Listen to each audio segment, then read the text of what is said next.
All right, welcome back to the #1 Cochran Sports Showdown. We're talking about the U.S. Open right now. Brooks Koepka, he was the big winner. Back-to-back wins for him. He won last year and then this year at Shinnecock Hills.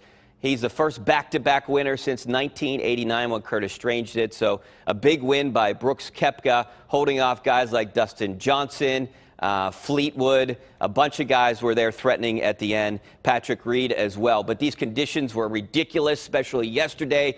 I don't know if you saw what Phil Mickelson did. I think everyone kind of saw that. It was like he was a weekend golfer at a public golf course around here. He hit the putt and then ran after while it was still going, and he hit it. It's amazing that a lot of people are taking this too seriously. I thought it was absolutely hilarious, Tim, that a guy on tour would do something like this, and he claims he was taking advantage of the rule. I think he was sending a message to the USGA that the course setup was ridiculous. Yeah, either way, I still like it. Either way, I was laughing at it like you, Rich. And to your exact point here, this is, of all the sports in the world that we cover, golf, above and beyond, the anal retentive, persnickety rules that people love to dwell on. And he takes advantage of a rule, and now people are saying that he's not playing to the character of the game. Oh, give me a break. This is the only sport where people can call in complaints, or used to be able to call in complaints about rules violations. So if he plays a rule to what he deems to be his advantage, I'm all about it. Well, I think one of the problems was he claims the guy playing with him said he did not know the rule. In fact, he even went to the guy with the group and said, "What's going to happen to me? I'll take whatever he gets." But I can't agree more. Golfers are so sanctimonious. You know, you can't whisper, you can't breathe while they take a shot. Ben Roethlisberger throws a pass to Santonio Holmes with 87 zillion people watching under pressure, and you're not allowed to breathe when a golfer takes a shot. I find him so sanctimonious, it's ridiculous. Not just the golfers, the fans, like this country club sect that's just full of wonks that wants to give the guy, like, should we give him the guillotine or the firing squad? Or maybe lethal injection? The people that, like the Joe Bucks of the world, out of control. The guy broke a rule. He was made to pay the penalty, and we move on. Okay.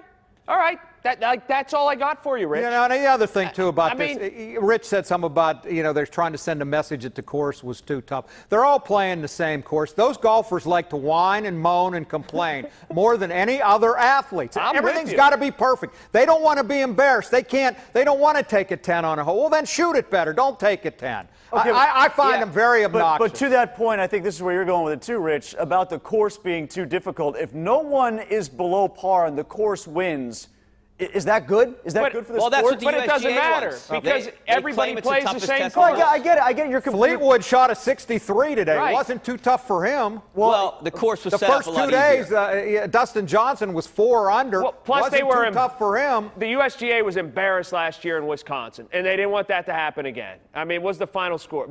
16 under, I think the championship score was. Yeah, and it was +1 today. Right. So I just don't know why we wallow for the U.S. Open and making the course so difficult that no one can be below par. It's just, again, it's the only sport where that is applauded. Like, you don't say, hey, the ice conditions were terrible in the Stanley Cup playoffs. That's good because it's harder on the skaters. Well, no, but you don't say, like, every court in the NBA should be like the parquet in the old Boston Garden. Tim, to that point, though, your opponent gets harder as you push through the playoffs in team sport. In the Super Bowl, your opponent's more difficult than in a different game. In the Stanley Cup final, your opponent is more difficult, and essentially the golf course is your opponent. Yeah, and Shinnecock Hills, they didn't want anyone under par. They said someone was going to finish plus over, and they did. But I was trying to make the point yesterday it was so bad in the afternoon because the wind, and they didn't expect that during the day, guys were shooting a lot lower scores. So if you had an early tee time, you could have made up some ground, and that's exactly what had happened. It played as 2 different courses, so it wasn't fair for the afternoon guys, the leaders. Yeah, but that's the luck of the draw. It could have been just the opposite, right? I mean, you can't control how hard the wind's blowing. I heard Patrick Reed afterwards say, I got a lot of respect for him. He said the course wasn't unfair yesterday. He said 2 holes, the pins could have been moved 2 yards, and no one would have had any complaint at all. Yet they act afterwards. Who said they've lost the course here? Like it's a disgrace. I'm sorry. I got no sympathy for him. None. Well, the USGA is trying to grow the game of golf. I don't think they're doing a good job of that. I mean, I want to see the game of golf grow, but I also want to see these guys go out and make great shots. And it was hard to do that yesterday. Today, it played a little bit better. But Brooks Koepka is your winner of the 118th U.S. Open. And we're going to take a break. We're talking about the Steelers' backup quarterback coming up next. So stay right there on the #1 Cochran Sports Showdown.